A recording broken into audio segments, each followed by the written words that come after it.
The Brethren of Chaos podcast.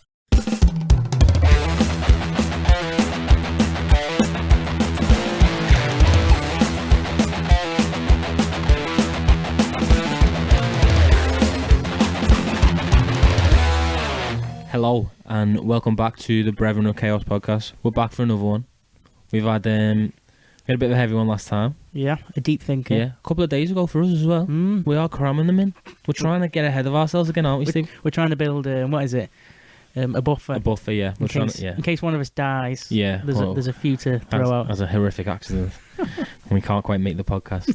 How are you feeling? I'm feeling like a lot better. Like this Monday, well Tuesday, like compared to last week. Yeah. Like I feel better. I feel myself a little bit. Recovered. Yeah, 100%. Human form. Yeah, a couple of days off the sauce. I feel alright. The naughty juice. Off the sins. I feel okay. Yeah. Yeah, so last week was good. I've not listened to it yet. Normally by the time we record the next one, I've already listened to Giggled it. away. Yeah, to the most recent release. But this week, no, I've missed it. Yeah. What about you? Well, you'd have listened a little bit. I listened a little bit, but I haven't, not properly. As you're cutting it all together, yeah. The genius you are. As I'm editing out all the dark stuff we're not allowed to have it. Yeah, as you're bleeping, adding the bleeps. Yeah, so this week, this episode, I'm telling a story a little bit. I've got my water ready because I know my mouth's going to get dry. I'm doing a lot of talking. And you've got a notebook. I've got a notebook with like a proper notebook, yeah. Not just like notes. No, full notebook. Yeah, 11 pages of notes here. It looks healthy, that notebook. It's a decent notebook. It is. Yeah, yeah. This is what I bought when I started my new job, and then like a couple of days after I started, they gave me like a company notebook. So this is now the podcast notebook. The podcast notebook. Has it got one of those like ribbon things that you can put in between the pages? Oh, it has. That. It yeah, has. That's what you and need. It's got the elastic as well. It keeps it together. Oh shit! It's a proper notebook. Yes. It's a bit of a. So I was speaking to Steve just before and saying about how this story literally gives me chills. Thinking about it, genuinely, like it gets to me. It's tragic. It's tragic, yeah. And that's where I've got to start. It's the tragic love story. Because it genuinely is. And it was my dad said to me, he said, when we started the podcast, one of the first things he said, you need to do one on Michael Hutchence. And I was like, what? Michael Hutchence? I don't know who that is. Yeah, who's he was going in excess. And I was like, I'm still missing here. Yeah. And then you listen and you know the songs, don't you? Oh, yeah. But, yeah. Do you want me to dive straight in, or have you got anything? Is your dad a fan of NXS? I'd imagine so, yeah. I think everyone was back in the... Yeah, they seemed like all the songs seemed listenable. Well, they were massive, yeah. And I didn't realise how big they were. For an Australian band? Well, not even for an Australian band, just for like the level that they grew to. Yeah. And then the crash was ridiculous. But yeah, so in excess of the band, the story we're going to talk about is the life of Michael Hutchence, who was the lead singer. But I'll get into it. Yeah, I'm the Carl Pilkington here. Yeah, I have no idea. So he's got no idea. He knows the black and white, don't you? Yeah, You've got a silhouette in your mind. That's it. Yeah, shadow. I've had a shadow. Yeah. Michael Hutchence is the cliche frontman. He's everything that you'd imagine in a rock star, basically. He looks the part. The curly hair, Give him that. The good looks, the dress. Yeah. He was perfect. The charisma. The charisma, yeah. We'll start at like the beginning of his life. He was born the 22nd of January 1960 in Sydney, Australia. An Australian man, an Aussie. So he's paradise. You're already living in a ridiculous country there. Yeah. And then as you look into like his later life and stuff and what he got onto, you'd think like, what was his upbringing like with his parents like? But he had good parents. He had good upbringing. His parents were successful. His dad, Kel, was a businessman. And his mum, Patricia, she was a makeup artist and quite a famous makeup artist as well. All right, so they weren't like, I don't know, poor or... No, he didn't have a tough upbringing at all. He went to private school because his family moved to Hong Kong at one point. What? So they moved from Sydney to Hong Kong. Well, they did. I think they did a bit of travelling around Australia first. Yeah. And then they moved to Hong Kong. And he stayed there for a couple of years where he went to a private school. That sounds like a place to be. Hong Kong in like what, the 60s, 70s, like, yeah, 60s, 70s, yeah. Fucking hell, unbelievable. What? And that's where he started like getting into poetry a little bit and Hong Kong poetry. Did a bit of singing. Well, he'd been in private school, so I think he was with all like Australian private American English kids. So then it comes to 1972. His family's moved back to Sydney, and he befriends this boy called Andrew Farris. And if any INXS fans will know the surname Farris. So Michael and Andrew, they began jamming together, and that's like where his music comes from. His first conquests into music. Yeah, just singing and stuff like that, having a mess around. God, 1972 as well. Yeah. Like, what are you going to be jamming? So what's the music scene? Because this is your little. Well, you got like Led Zeppelin. Yeah. Peaking. Yeah. Fucking, I don't know. Stones have made it now. The Stones are massive. You got some of the metal stuff coming in. Black Sabbath. That's what I mean. It's rock, isn't it? Yeah. That's what it is. That's you got the Who. Yeah. Oh, fuck me. So they've got this band called Dr. Dolphin. That's the first band, and it's just like a couple of other kids in it. Yeah. That's an interesting band name, that Dr. Dolphin. Yeah. Sounds like a villain. An evil villain. For like a James Bond or something. a children's James Bond. So that's it. So he's in this little. He's got his best mate. Yeah. He's started play. He's not playing music. He doesn't. He never actually knew any instruments. Mm. He was never classically trained in guitar or anything like that. He was a front man. He had the charisma. Think of the front man then. Yeah. You've got fucking easy pickings to choose from as well. Who are you gonna base yourself? Who are you gonna jam around? And he based himself off front men. He learnt off so many, just watching them. So what happens now is his parents get divorced. He's 15. His parents are divorced, and you think, oh shit, what's this gonna do to poor old Michael Hutchence? Yeah. But he's fine. He seems okay by it. He spends time in California with his mum, and he loves it over in America. What, he's gone to California? Yeah, just for a year. He went over with his mum and his stepsister, and he loved it over there. Everything that was going on, and obviously that in America in the 70s, you're fucking talking. Yeah. Some decent stuff's going on. But he was always in. He moved back to Australia. He spent a lot of his childhood in Australia. He's overdosing on vitamin D here. Yeah. He was in Australia and California spending his time. Yeah, in the 70s. Bloody hell. Skin cancer's not the tip of everyone's tongue. So that's 1975. By the time 1977 comes along, there's a new band. Mm. And the band's called the Farris Brothers. And it's made up of Tim Farris, the eldest brother, and he's on lead guitar. Mm. You've got Andrew Farris, who's Michael's best friend. Yeah. Who was in Dr. Dolphin. Yeah, Dr. Dolphin. So they've had Dr. Dolphin. Yeah. And then these brothers are like... Well, the brothers weren't in it. It was just Michael and one of the Andrew brothers. Farris. Yeah. And then a couple of other kids were in Dr. Dolphin. And then you got the brother in. And then now they've got the three Farris brothers. So you've got Tim on lead guitar. Yeah. Andrew keyboard. John Farris is on the drums. So these Farris brothers are musical. Yeah. Yeah, they can play. Yeah, these can play. And it seems like they've gone, right, we're not having that name. Yeah. We're having the family name. They're the Farris brothers. Like, come on. They're assuming control here. Yeah. So, and then they pulled from Dr. Dolphin. They pulled Gary Beers. And what instrument do you think Gary Beers plays? Gary Beers? Because to me, he sounds like a bassist. And that's exactly what Gary Beers plays. Yeah, that's it. He was given that name at birth. To be a bassist. Yeah, to be a bassist. He was born to be a bassist. And then you've got Kirk Pengley, who is, I think he's one of John's friends. Yeah. Who plays the guitar and the saxophone. Oh, Kirk. I can see a Kirk. Yeah, Kirk Pengley. Being a saxophonist. Yeah, and then we're missing some vocals here. Who have we got? We got good old Michael Hutchence. And so we can't play an instrument. And he's like, let's give the singing a go. This is getting serious, by the way. Like 17 years old. Yeah. The band are starting to make the debut. They've got a bit of a manager who's getting involved. Oh, fucking flying. It's moving. Yeah. So we can't play. He's got the look to be the front man, and the band manager knows this, and he tells him to get weird. What? So he starts like he's acting. He's playing the persona. I see. And there was talk. I heard something about Bono quoting like, "I played the front man. Yeah. It wasn't me. It was a persona." Yeah, like an act, a character. Yeah, But for Michael Hutchence, that was him. Yeah. And it was almost like he was playing it and he was told to play it, but at the same time, it was like he was the cliche front man. Yeah. But that was him. Yeah, I get you. He was right in it as himself. Yeah, he was the front man. Yeah.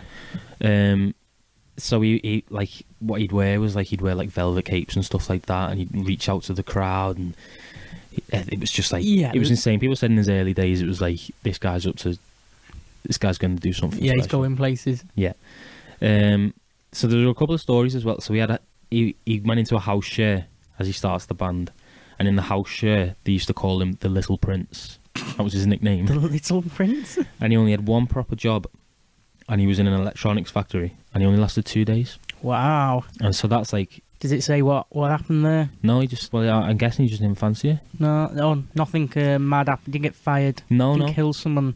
First day on the job. He was he was just never made to hold down this job. I some people are like that, aren't they? Yeah. If you're a born frontman, then I think working in a factory for 5 days a week it's not for him. That's never gonna go down well. So he was the born frontman. Yeah. The band are starting to get some gigs now.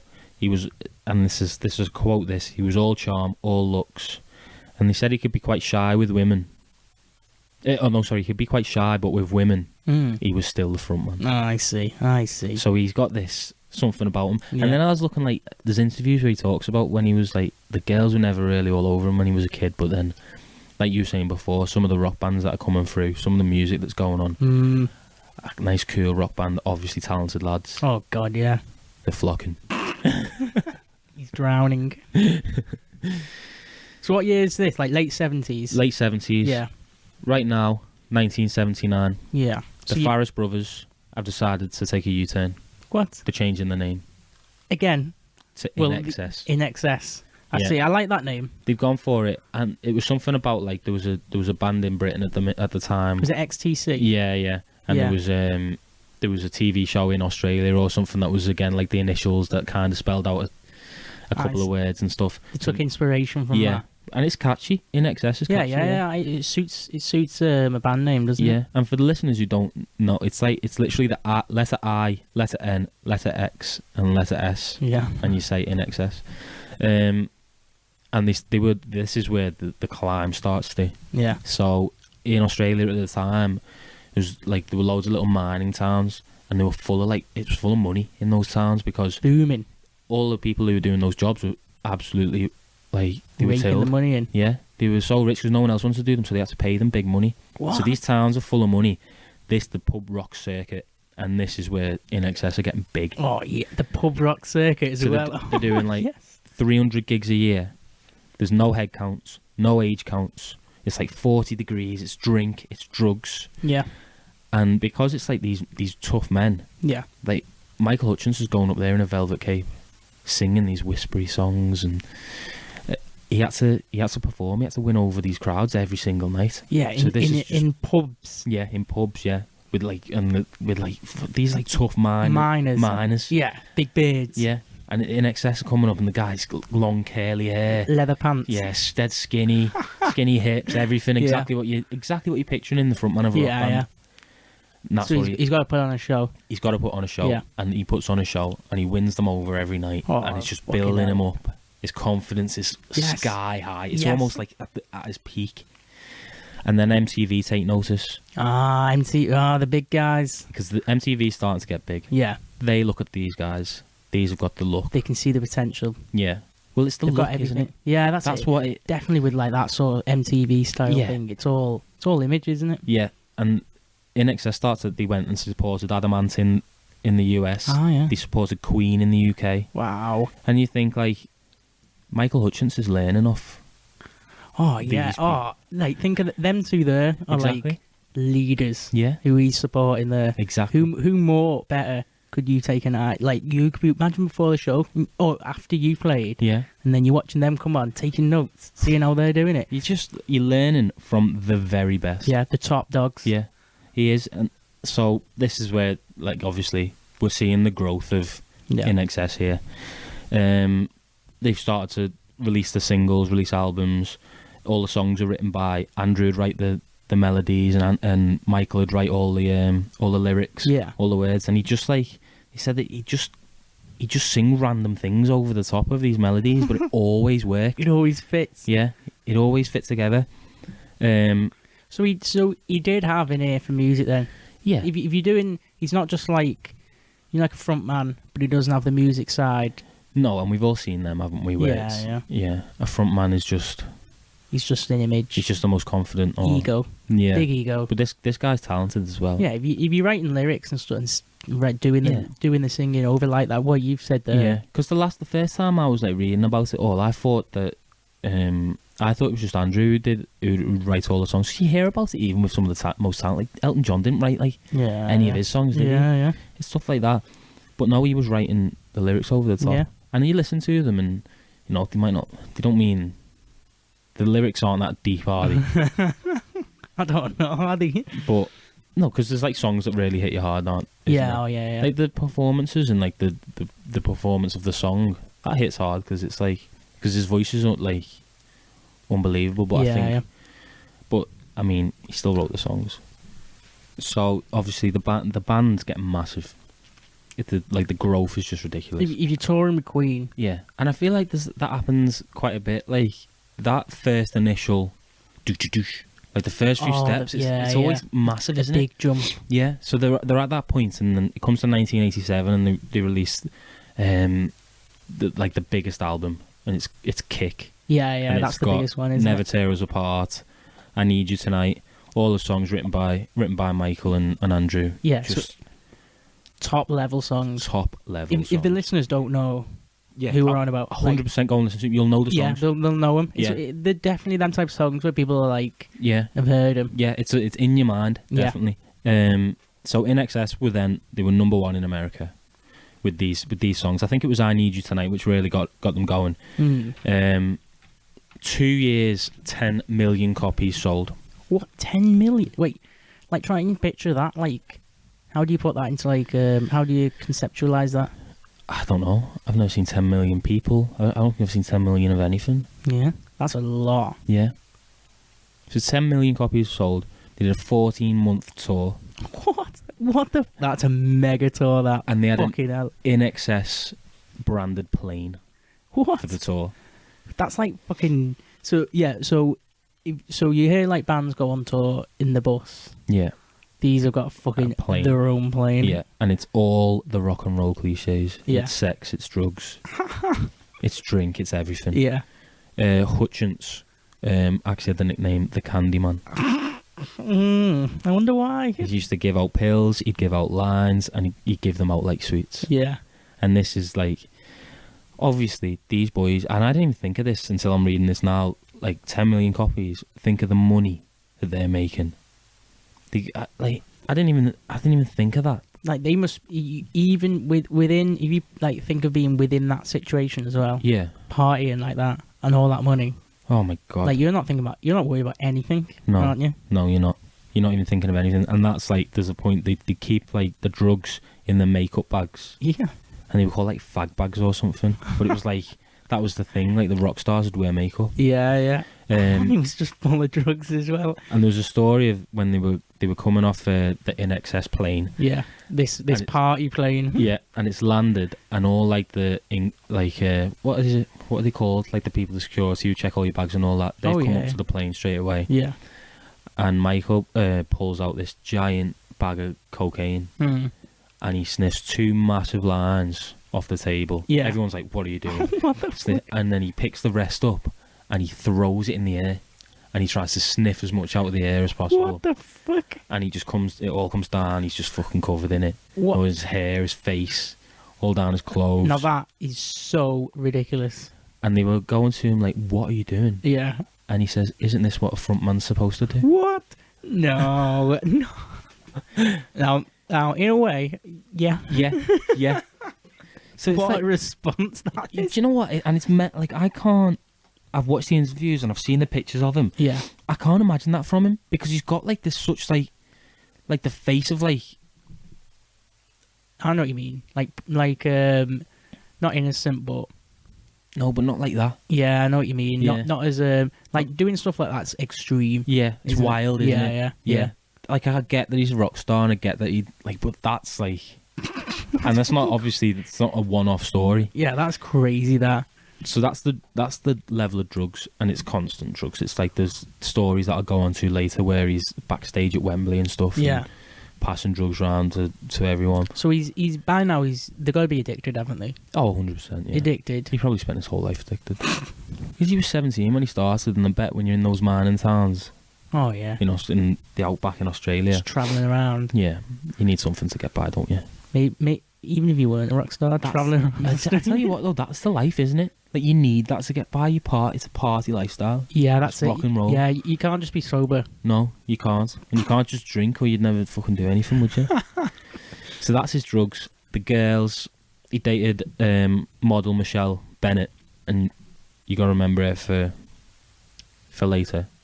Michelle Bennett. Michelle Bennett. 7 years they were together. Obviously, it was like in the early times. It was on and off. They were seeing other people a lot. Yeah. It was that kind of relationship. I get you. In 1989, he started dating Kylie Minogue. Oh, I did not know that. Yeah. Yeah. I didn't know that either. But I guess Australians stick together. Yeah, she gets through a lot of people though, doesn't she? She does, yeah. Yeah, I feel like she does. And apparently, what he said to her when they first met was, "What are we gonna do first? Lunch or fuck?" Yeah, he's straight up there. Yeah. He's not beating around the bush. Straight up. What does she think? Who knows? Both. So, and then, like, to think of the level of girls. So obviously, girls are obsessed with him. Yeah. He's the front man of a. He could be like, and I mean, that's enough sex appeal to start with, isn't it? Like, front man of a rock band. Successful that lifestyle. rock band. Yeah, yeah. Partying all the time. Yeah, yeah. And must we were in a bar after the races the other week, and there was a band on in Liverpool, Yeah. and there was two girls sat there, and they were saying like, "Oh, we're having the front man," and it was just a band. They were just playing like the Killers and stuff in a bar. What? What the fuck? It's like that's music. That that's- lifestyle. That's what it is. It must be. Do you think they're all shallow though? When you get to that level, Yeah. if you're just partying all the time and all the girls are, do you think like? Do you think there's any books getting read? No. No. No, you lose a bit of the magic of life, don't you? Do you think? there's no games of chess getting No. late night games of chess No. before you You're not wind working. down for bed. You're not working on your logic skills, are you? So it got to this point where the girls are throwing him. He was at a gig once, and a Swedish girl came up to her. Yeah. I'm guessing that the detail Swedish is that she's a very good-looking, attractive blonde woman, I presume so. Yeah. That would.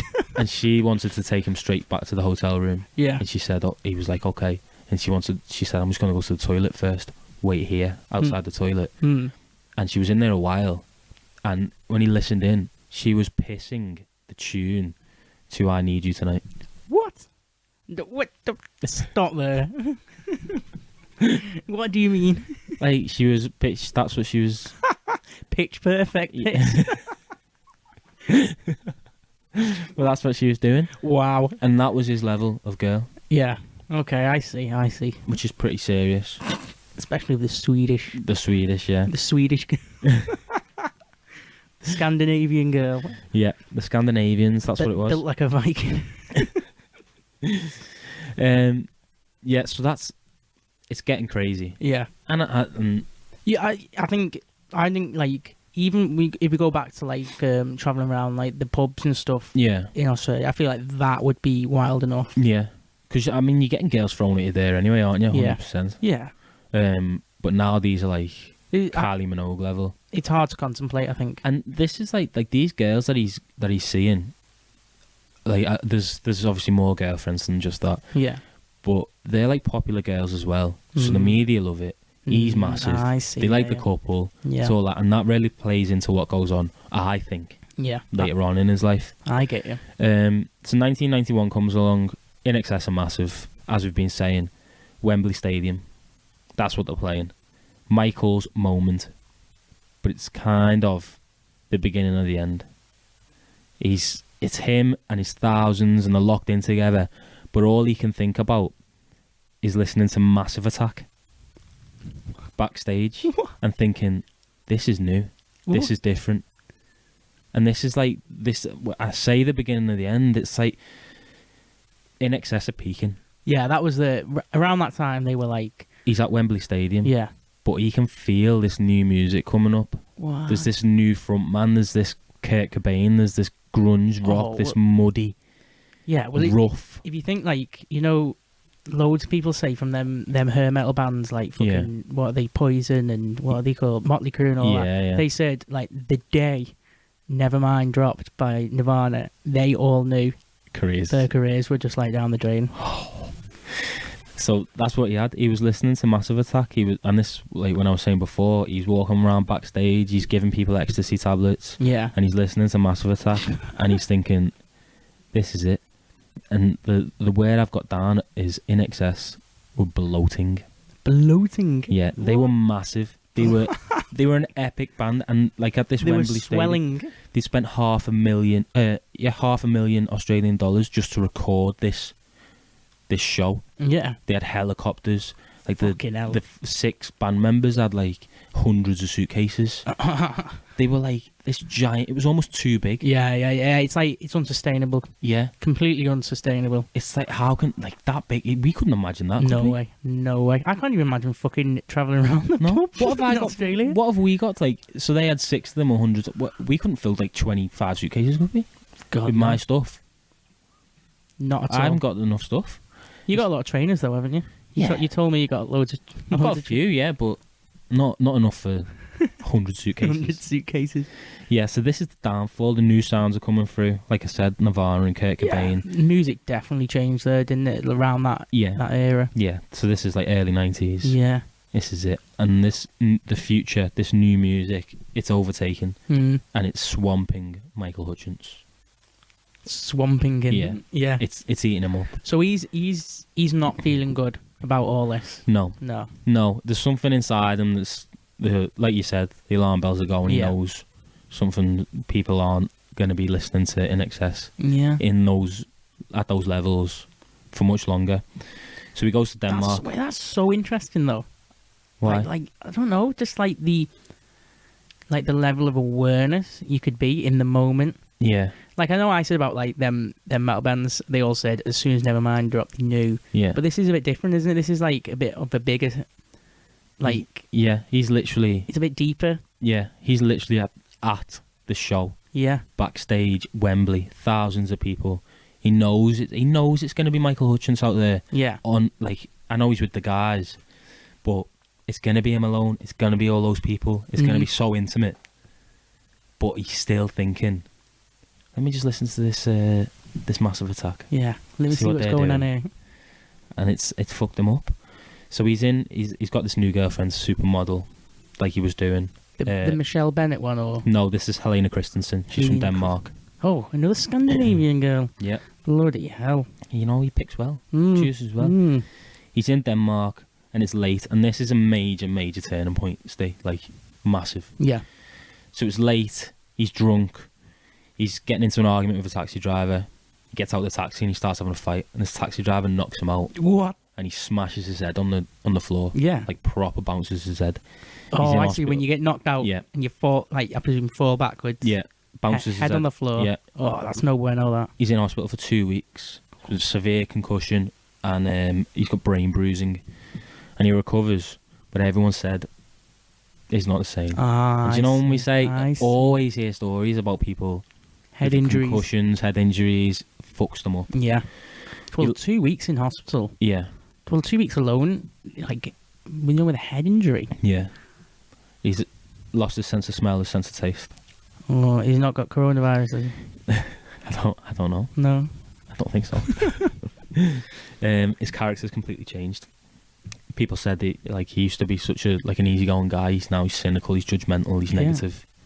Well, that's the what's that thing that's like American football and all that, the head concussions, Yeah, and they say all the research in the past 10 years and everything, they say that's all the symptoms, isn't it? Well, it's like this level of trauma. But then when you hear Joe Rogan talk about it, and he says who are those famous American comedians? I don't even know. But he says they were in car crashes, had head trauma, and they came back wild and and that's what made them Crazy. so I see, so yeah, famous.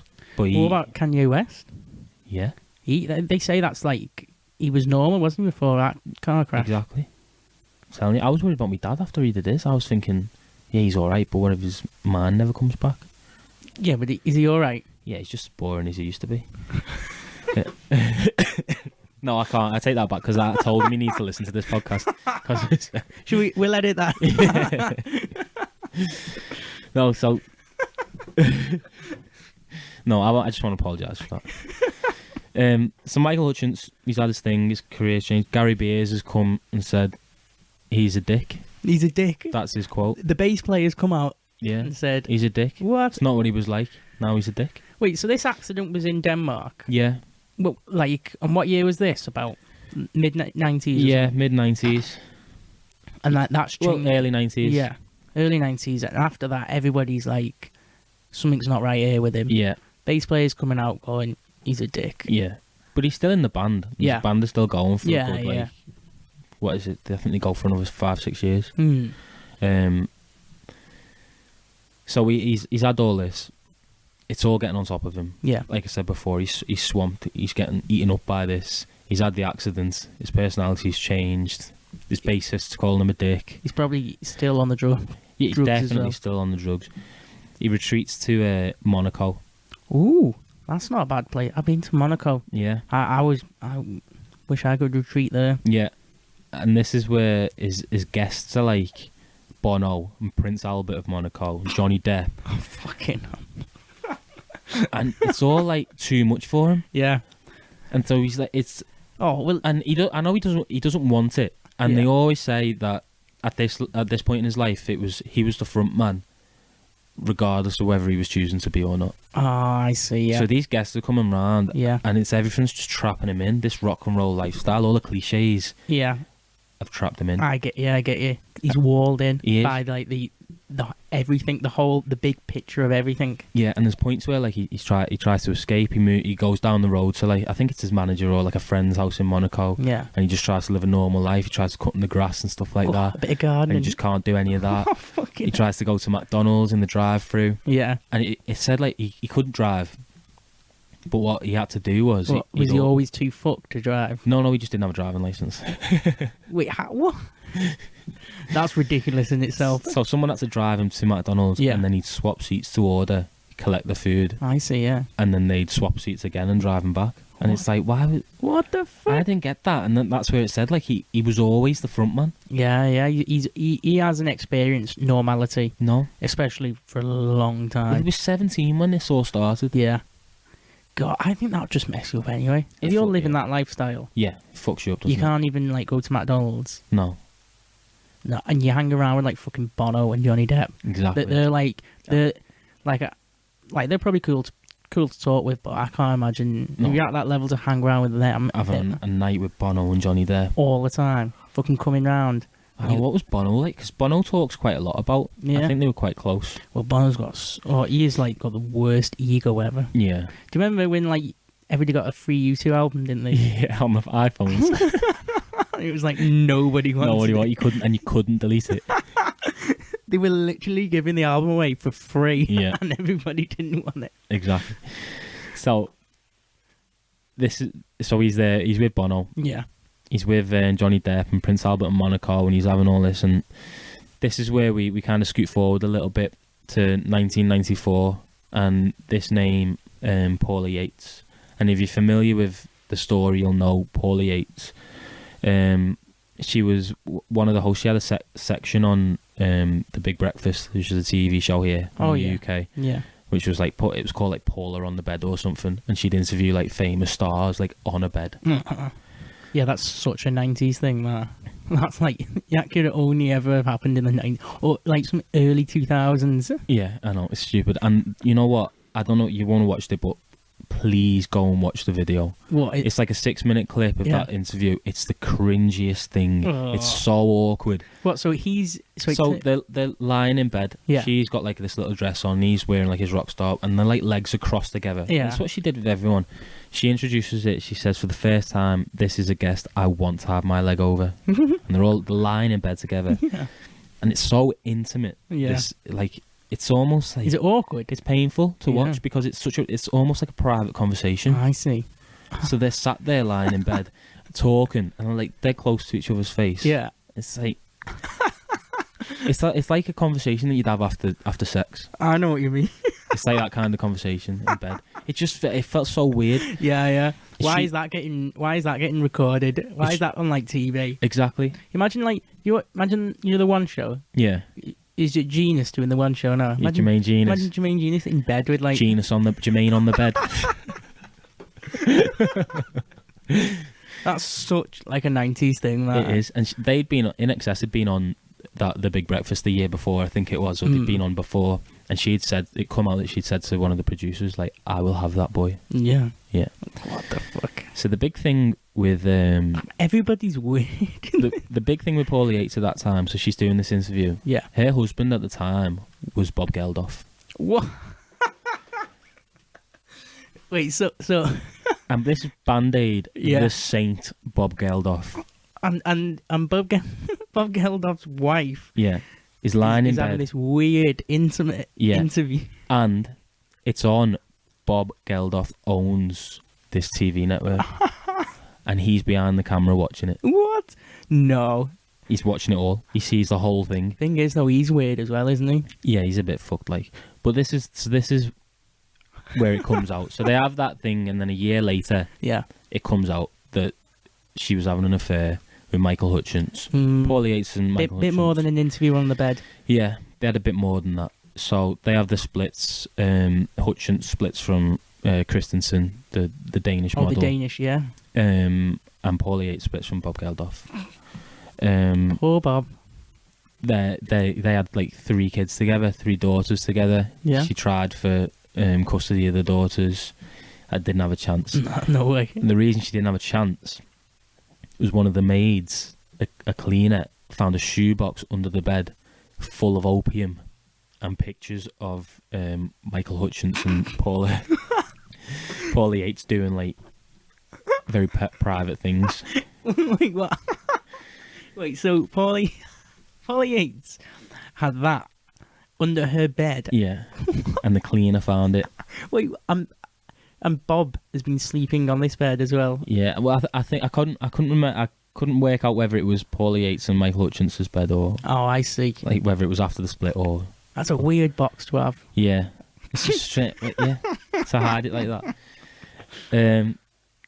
So she's tried. She's failed for custody, Yeah. and it's like you can't. A shoebox has done her in. Yeah, it's fucked. And the world loves Bob Geldof. Yeah. He's the Band-Aid. He's feeding the starving children. Yep. He's the Do They Know It's Christmas Time? He got loads of money from it. Yeah. He did a good job. Exactly. So then a year later, Paula and Michael, they have their own daughter, and they name her Heavenly Harani Tiger Lily. No way. Yeah, that's what the child is called. What the hell? That's like you're either like ODing and opium, Yeah, or you're in like some weird cult. yeah. So therefore, and Paula Yates has gone from, like Bob Geldof is like a really respected person. Yeah, loved guy. Yeah, loved guy. They were a loved couple. Mm. She was like really happy, and now she's gone to Michael Hutchence. She's left Bob Geldof, Yeah. who everyone loves. Yeah. She's gone to Michael Hutchence. All this has come out about the opium. Michael Hutchence is a rock star. Yeah. She's getting off a barnet and everything as Yeah, well. so it's just she's gone to the wild side. Yeah, she has. And she gets absolutely battered by the newspapers. They've gone wild on this. It's a scandal. It genuinely is, because Yeah. it's, and what I was reading was it was Paulie Yates, and it was Princess Diana. Oh, I Do you know, like that level of Yeah, scandal, yeah. that level of anger against a single person. I get you, yeah. And this is what I was talking about when Michael Hutchence is with Kylie and everyone. Mm. And he's like, everyone loves the couples. Everyone loves Kylie. Oh, Yeah. Michael Hutchence. Everyone loves Michael Hutchence and Kylie Minogue. Yeah. Now he's in this relationship where they don't like him. No, they've turned. Yeah. They're against. So he's getting mixed up in all this. Yeah. And that's starting, his spiral's moving a little bit quicker. I mean, we know he's already not. Yeah, he's not healthy. He's not not in a doing good good. way. He's not doing too good. Now he's had this bit weird affair, this opium Fueled affair. fueled affair. So it's humiliation, it's demise, and it just gets worse. I don't know whether you know this, but like, have you seen the thing with Noel Gallagher? No. So that's another thing. Like, I would, and listeners, genuinely, go and listen to the NXS music as much as you want. Look Yeah. at pictures of Michael Hutchence. Go and watch that interview with Paula Yates. Yeah. And go and watch this. So he was presenting an award for best album, and Oasis has just come up, New Kids on the Block. Yeah. And Noel comes up and he says, has-beens shouldn't present awards to gonnabes. What the fuck? He says it to his face. And you watch it and you look at Michael Hutchence and he's like, he doesn't quite get it at first. I see, yeah. And then the moment passes and he's like, oh shit. He's just fucking done me. What? To be fair, Noel Gallagher is like so quick-witted. Yeah.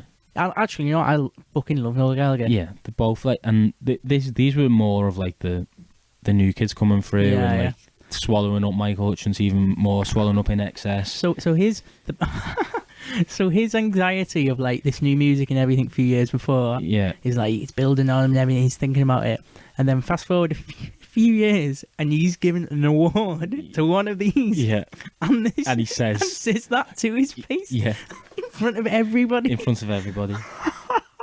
Oh no! So I've got written here. Oh dear. Michael Hutchence is lost and time is running out. Oh God.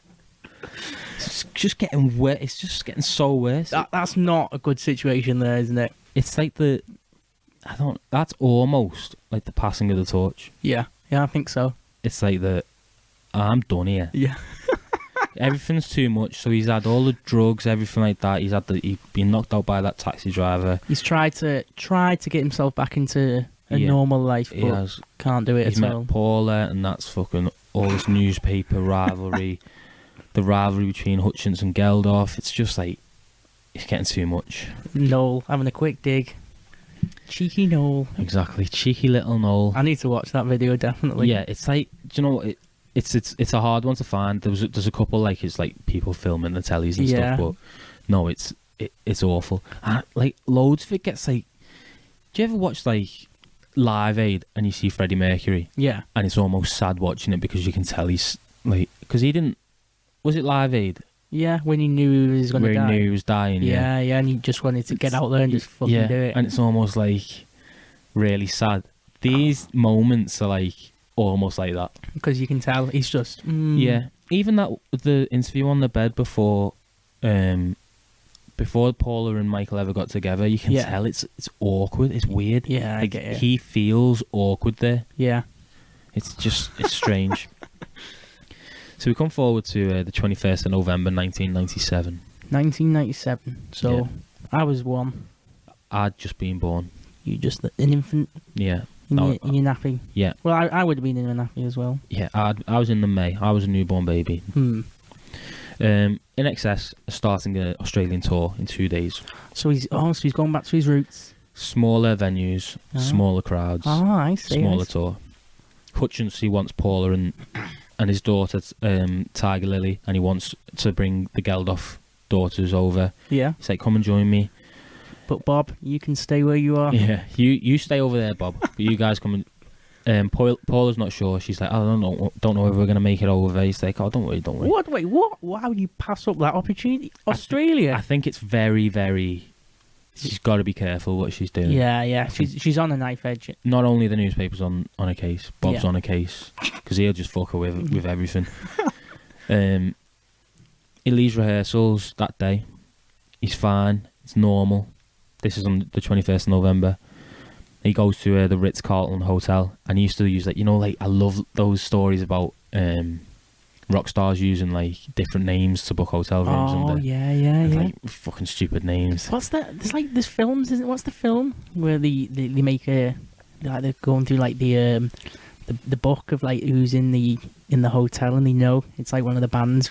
Oh, which ones it is from the names? Oh, what the fuck? Oh, I can't remember. Yeah, but they're like some... I can't remember what the names were they used, like, but he could use like Muddy River or something like that. Muddy River. Something random ones like that. He's having dinner with his dad and his stepmom. So at this point in his life, he's not really talking to his mum. He hasn't spoken for a while. She's off doing interviews, selling whatever she can, selling his story, selling whatever bits. She's cashing in. Yeah, whatever snippets she gets, she's cashed in. What about the dad? He's good. He's all good. He's fine. Dad, stepmom, they're sweet. Yeah. That'll be happy with all the chaos, the drugs and the... Yeah, well... I mean, you just got to accept it, haven't you? They're at an Indian restaurant, and Michael doesn't really eat much. He sits there, drinks, and he smokes. Doesn't like curries. No, he's not into Indian. He's not into a vindaloo. And his dad spots that something's not right, and he asks if he's all right. Yeah. Are you okay? Michael says, Daddy-o, what are you worrying about? I've never felt better. That's enough to settle your dad's nerves, isn't it? Yeah, Put your dad at ease. Yeah. That's a fine response. He finishes the dinner with his dad. He goes back to his hotel. Goes to the toilet. Yeah. He goes to the hotel bar. He makes a phone call to Kirk from the band. Oh, yeah. The guitar and saxophone player. Yeah. No answer. He leaves a message inviting him to a party at the hotel. As he gets to the hotel bar, he bumps into an old friend and her boyfriend. And they go back up to his hotel. And it says they sat there for hours drinking strawberry daiquiris and just chatting about the kids. And Michael was like, I think he'd done a little bit of acting and he was talking about films he wanted to be in. And it was... Wow, well, I haven't talked about his film. Yeah. Well, one of his films. So that's really normal. He seems happy. Yeah. 5 o'clock in the morning, they're getting tired and they leave. Oh, so they've had a good talk there, haven't they? Yeah, so we're at the 22nd of November, 1997 now. In the hotel? Yeah, in the hotel room. He's on his own. 6 a.m, he rings Paula. Geldof won't let her go to Australia with the daughters. It's not happening. He's got his grip tightened. Yeah, it's off. He says in the calls, like, he doesn't want to do another day without his daughter, his little girl. That was, like, massive for him at the time. Like, when Tiger Lily was born, he was like, this is, like, the best thing ever. Yeah, I get you, yeah. He was in, like, he was well into his 30s at this point. Wait, so what's her name, sorry? Is his wife? Yeah. Paula. Paula, yeah. Paula Yates. She's left Bob. Yeah. But Bob is still controlling her. Well, Bob's still got the daughters. I see. So he's not letting the daughters go. No. I see. Yeah. And Michael wants them all over there. Yeah. I don't know why Paul just didn't go with their daughter. Yeah. With Tiger Lily. I don't know why, but so Bob won't let the kids let her take the kids to Australia. Yeah. Apparently, it's like Paul has gone off the rails at this point. Basically, she wasn't already off the rails. Well, I mean, like as she's left Bob, like it was never out there, like all this stuff, and like there was already conversations with Michael's parents about whether she's fit enough to look after the baby and stuff like that. Yeah. And, so 6 a.m. he's rang Paula. It's not been a nice phone call. It's quite upsetting. Yeah. 9 a.m. he rings Bob Geldof, and he's abusive. He's threatening. What? So he rings Bob? Yeah, he's screaming that much. He wakes up someone in a neighbouring hotel room. Yeah. And that person recalls him screaming, "She's not your wife anymore." Wow. What? So like you said about the controlling. Yeah. So he's losing it here, and it was said like he'd often do this. He'd get drunk and he'd feel lonely and he'd just start ringing people. It was like a normal thing that Hutchence would do. Yeah.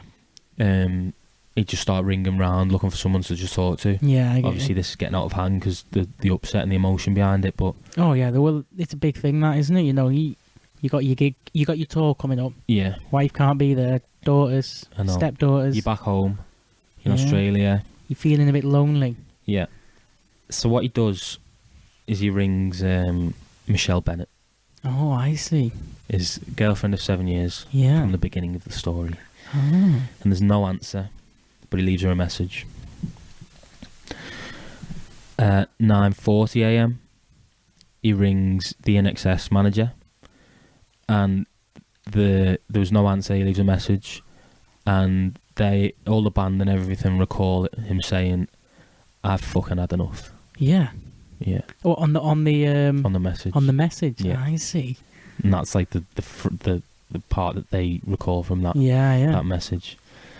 At 9:54, he rings Michelle again. And this time she answers, and he says, "Just as simple as this. I need you." Oh. And she says, "It's okay, Michael. I'm on my way." And she's there in 30 minutes. What? She gets to the hotel. What?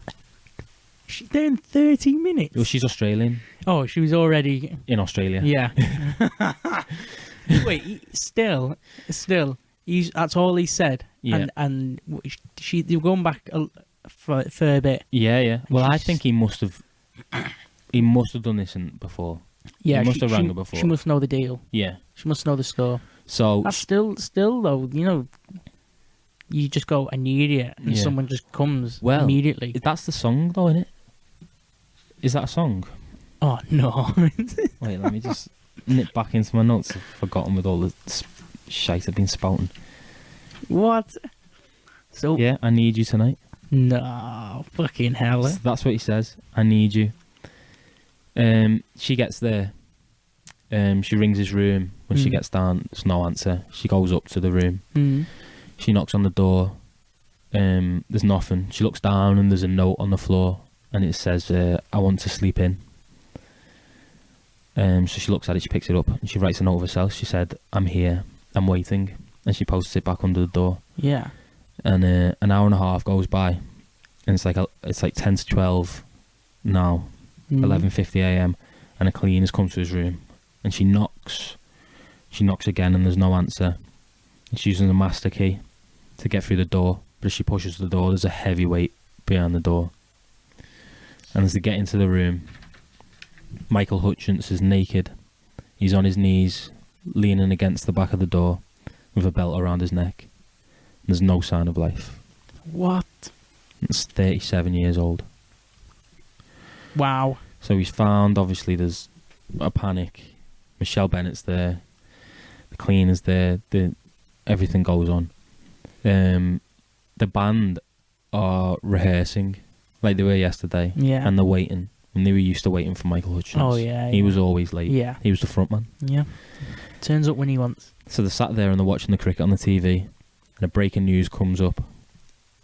Rock star Michael Hutchence has been found dead in his hotel room. No. And they're like, what? It's fucking fake. It's not real. Fuck? So they're waiting and they see that? Yeah. Yeah, you're not going to believe it, are No, you? they're going, it's fucking fake. It's not real. And obviously all the newspapers, all the news are against them anyway because of the whole fucking Paula thing. Yeah, yeah.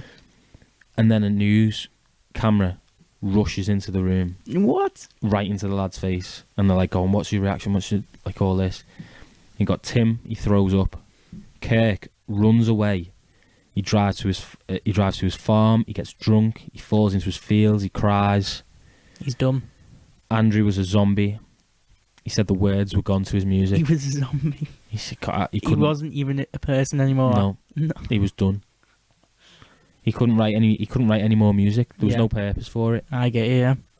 Yeah. John said he was closest to his age, and he's always wondered why he didn't call him. I see. Yeah. Yeah. Oh, do you think he's feeling a bit guilty? Yeah, I think so. Well, not guilty, but like. I think the band I could have helped him a bit. Yeah, I think the band thought that they were there for him, and yeah, it was hard, and no one thought he was suffering. That's the thing. I see. Yeah. Obviously, there were signs of like a rock star's career diminishing, but there were no signs of a man who was suffering. Yeah, I get you. Inside. Yeah. His funeral was at St Andrew's Cathedral in Sydney. All his family were there, the band were there, all the girls he'd ever dated were there. Oh, fuck. Paula was there. Loads of Scandinavian. Just half the population of Sweden. Paula was there with the little girl. Yeah. They all sang, I can't remember what song, they sang one of the NXS songs anyway, as the band carried his coffin. What the fuck? As it came through, Yeah, that was emotional. Everyone all singing that. I don't, do you know, it was probably footage, but I couldn't watch that. No, yeah. They had, obviously, the autopsy and everything. There was, like, obviously he killed himself, but yeah, there's always questions. It was like the what was answered, but there was no why. Like why he hadn't left a note. There was nothing like that. The doctor who did his autopsy report wrote suicide, depressed, drugs, drunk. Wow, he's really summed it up there. Yes. Bloody hell. Tim Farriss said Michael wasn't the kind of man to quit. Yeah. This is what I was saying about, like, they didn't know why. Yeah, everybody's all thinking, like, what the fuck? The band were there for him. He'd have come to us if... Yeah. And then Bono said, so Bono's chirped in. Yeah. See, this would annoy me, this. And this really, really annoyed me. There's these lads, like... what was his fucking name? Who's the Farriss brother who was his best mate? Yeah, I know what you mean. Right from the beginning. Right from the beginning. Dolphin. When they were Dr. kids. Dolphin. Dr. Dolphin. Yeah. And he's like, he was there for him. Yeah. And then Bono's chirping in all the time. So Tim Farriss says that. And Bono says, but he wasn't the sort of man to tell you he was in trouble. It's like, fuck off, Bono. You spent a couple of nights in Monaco with him, did you? A few parties with him. I know. It's just so that's the tragic of everybody heartbroken, the world heartbroken, because he was getting shit, but then at the end of the day, like at that point though, he's getting shit, but before that, it doesn't matter what. Like everybody's loved the band, isn't it? Yeah. Everyone loves it. Yeah, everyone's loved it before before everything. You got to think back to when he was at his happiest. When, it was tragic, and that is like the tragic love story of Michael Hutchence. But we're not quite finished. No, because we go back to Paula. She's not said anything. She's been out of the game for a year. She hasn't. No one's seen her. I get you. Keeping the low down, just dealing with it, getting on with it. Not dealing with it very well, but. Just trying to get by. She does two big interviews. She sells the story. She says Michael died of autoerotic asphyxiation. Yeah, which we know from the belt round his neck and being naked and. Who else is? There's a few, isn't there, who's been involved in that? Did Robin Williams? They say that, don't they? Yeah. It's a strange one, isn't it? Yeah, it is a strange one. She had no peace at all ever since his death. Yeah. Newspapers everywhere again. There were arguments with his family over his estate that he'd left to his daughter, and he'd left half of it to Tiger Lily. Yeah. And then he'd left the other half to be split between his parents and Paula. Oh, I see. But they weren't happy about that. His parents sued the band for money. What? Wait, what? Why are they suing the band? Yeah. They argued over his ashes, who'd have his ashes. What? They had to split that in half. What? Split the ashes? Yeah. Scooping a spoonful out? Yeah. There you go. Literally had it in half. Fuck. They were arguing over Tiger Lily still, saying that Paula wasn't fit to raise her. It was there was no peace. Yeah, it was chaos. Constant. Chaos. Yeah. It was chaos, yeah. Yeah. It really was. And that type of stuff is not what nobody needs that after that. No one. No matter what you're going through, you don't need that. That's just too much. That's what tears people apart. Yeah. He did a song about that, doesn't he? Yeah. Literally. I didn't mean to slip that one in. Paula sleeps.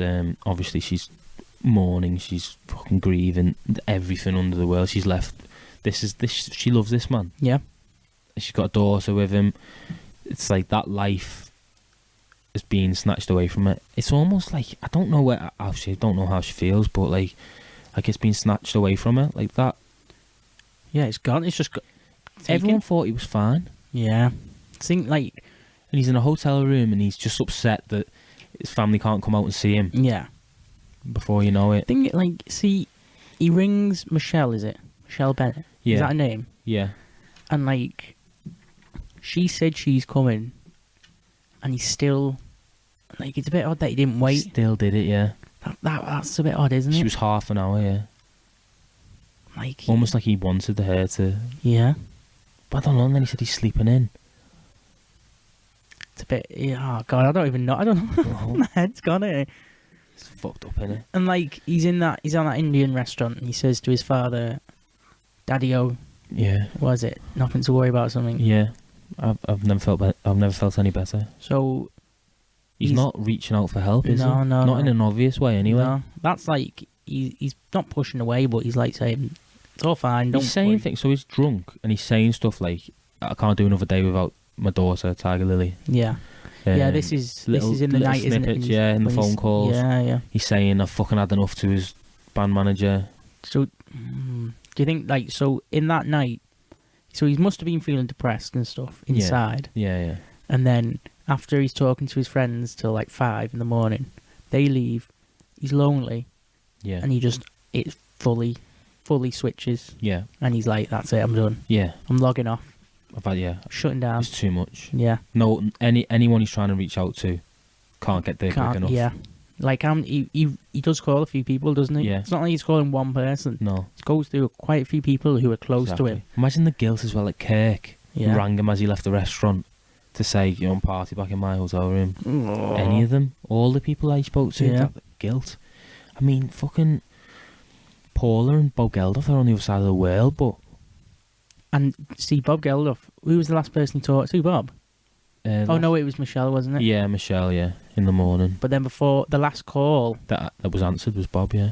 Would it have been an argument? Yeah. He must have felt weird about that. That'd be too much, that, wouldn't it?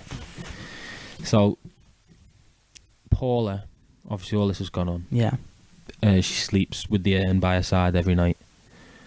And then 17th of September 2000, she was found dead in her house from a heroin overdose.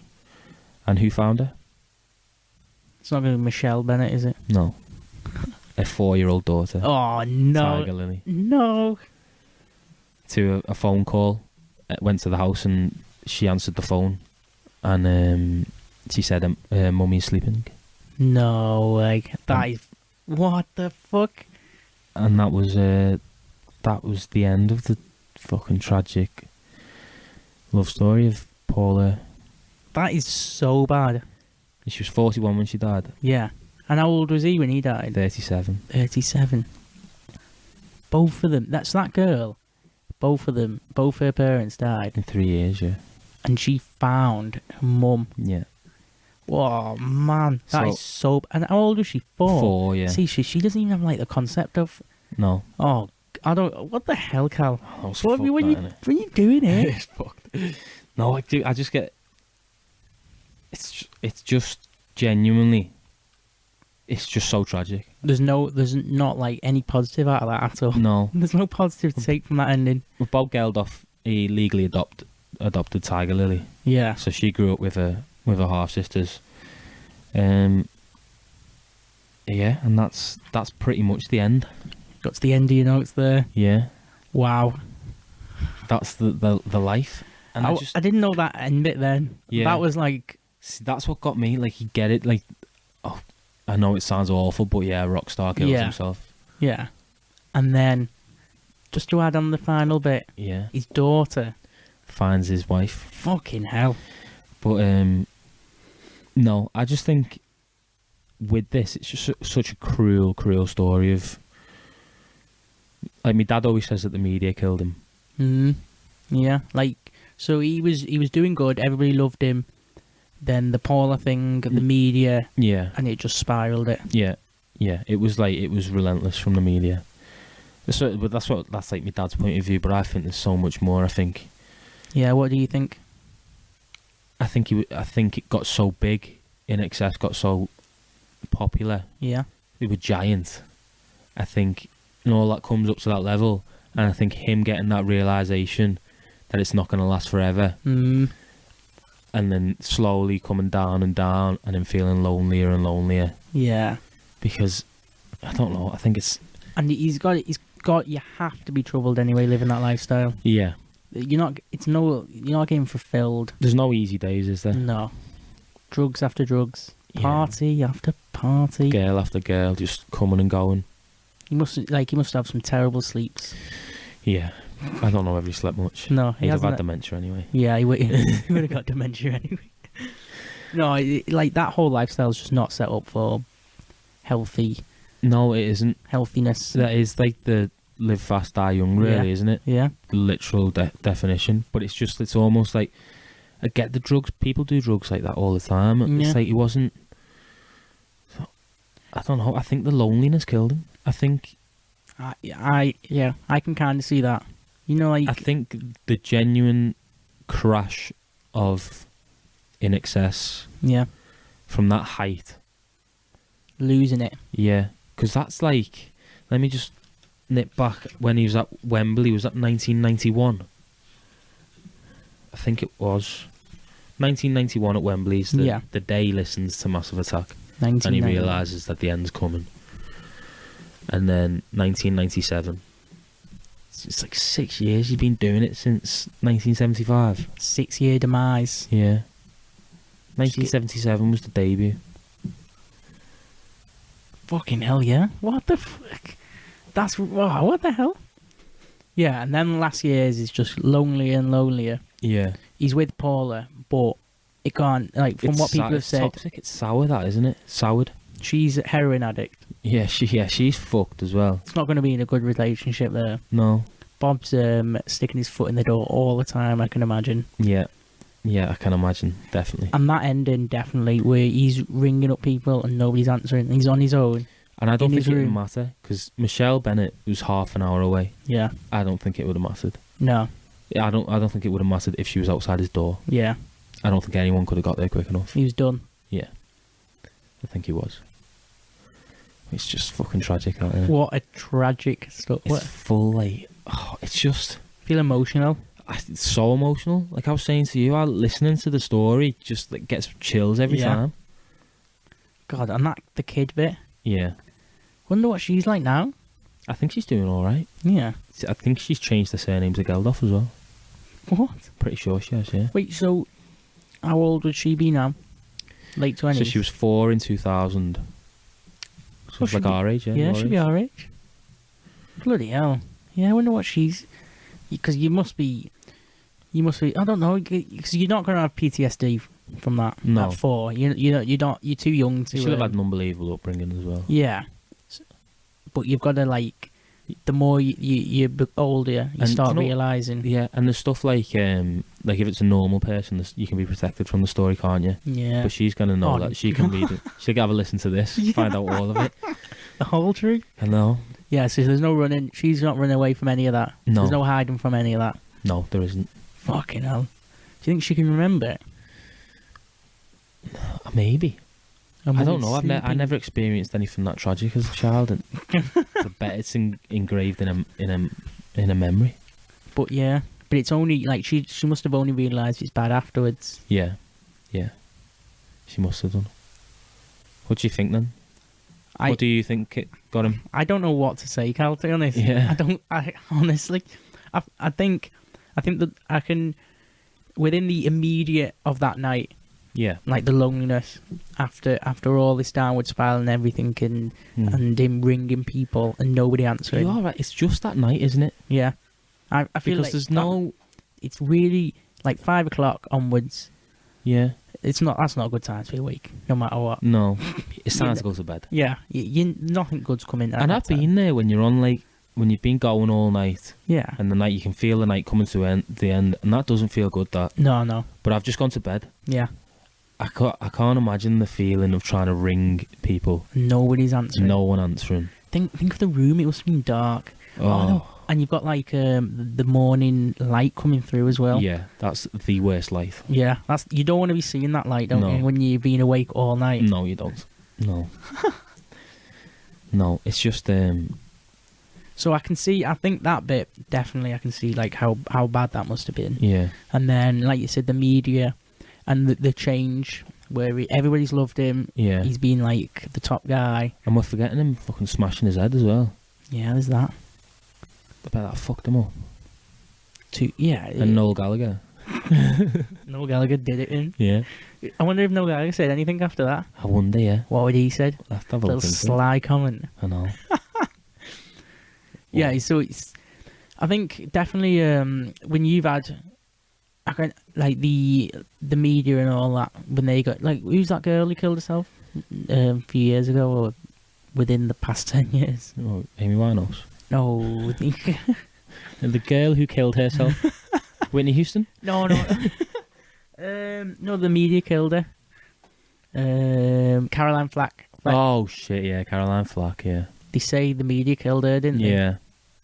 See, the media is fucking awful, aren't they? The media is the reason. Hers was bad, wasn't it? Because apparently she was battering a boyfriend or something. That's what they spread. Was it? Yeah. I think so, something like that. Don't quote me on that. Yeah. But yeah, I feel. Do you know what? I'd love to properly look into this. I've done my research here over the past week or so, but I'd love to look deeper into, like, looking at the interviews were good, but to look into like what were the newspapers saying? Yeah, what were they actually saying? What were the magazines saying about Paul? What's the fucking... I keep Paula Yates. Paula Yates, yeah. I'll keep going to say Paula Abdul. But yeah, what were they saying about them? Because it must have been... If it was her, and like you see some of the stuff that the media was saying about Princess Diana. Yeah. If it was her and Diana, they were the targets, then it mustn't have been fucking nice. The media's the media is like the reason why we haven't won a fucking World Cup. Literally, yeah. Or a Euros. I know. That's why I've got rid of all of it, Steve. Just get rid of it all. No one should have any. Shouldn't consume it. The media is like, you're consuming... It's all biased, anyway, isn't it? It's all biased. Yeah. They're all just trying to feed you a story. It's all opinion. Yeah. So it's just fucking bullshit. Yeah. Get rid of it. Especially, like, the shit... You know, like, newspaper ones? Yeah. Like, what are them newspaper ones? I can't believe we still print newspapers. What the fuck is all that about? Who do we print newspapers for? Just people who are bored. Yeah. People who want to do crosswords. Yeah. Like, you can get... Like, think of stuff happening in the news. You can. There's ways of consuming that without it being forced into you as like a story to sell you. Yeah. Yeah. Even like the fucking war now that's happening. I know. You don't have to like know. You know that fucking Putin's gone in to Ukraine. Yeah. You know, there's like black and whites, isn't there? Yeah. We don't have to know all the families that are being killed and the way they're trying to force it on as a story rather than just telling you the facts. It's like coming from this angle. I know. Let's make you more sad. We just want to know too much, don't we? That's it. It's just the minds of the people just control everything, don't they? That's what it is. The news is only as direct and penetrative as it is because of the people who are trying to consume it. Yeah. Oh, that's it. That's the same with like celebrities. Yeah. Celebrities are only celebrities if people see them as celebrities. Yeah. Because of us. Yeah. If we just fucking wasn't bothered about them. Yeah. We just did the film and that's it. Well, they're not like on that level, aren't they? No. Yeah. If we were all like children, do you know, like where like a kid would see Chris Evans and think it was Captain America. Yeah. What, Tobey Maguire is Spider-Man? Yeah. Then we'd all be all right, wouldn't we? We'd all get by. Oh my god, I don't know what to think, Cal. No, I thought you've pulled one right out of the bag here. I wanted a heavy one. Yeah. I really wanted to talk about this because it's really heavy and it's the kind of story. When Charles did his Corey Haim one, and I wanted that same kind of vibe. It was someone you maybe don't know about, someone we don't hear about enough. Yeah. With an I know we can say the word tragic. It is. Yeah. Like that sums it up, isn't it? Yeah. The first words I wrote was tragic love story. Because it's his love story with the nation, with the world, and with fame and music and the whole band, everything. Yeah. And then his love story with it's just with Paula for that. So what do you think? What do you think would have helped him? The media not turning on him. Yeah, I don't know. I think sometimes when you choose that life of rock and roll, like I said before, you live fast, die young, don't you? You're going to get it.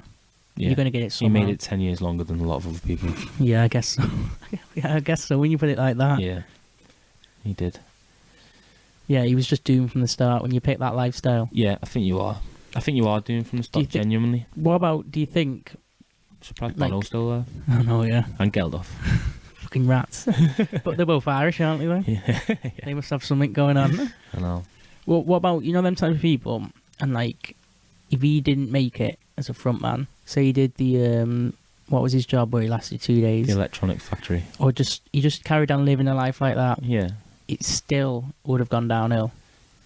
No. Do you think he would have just ended up living a normal life? I think he was good mentally.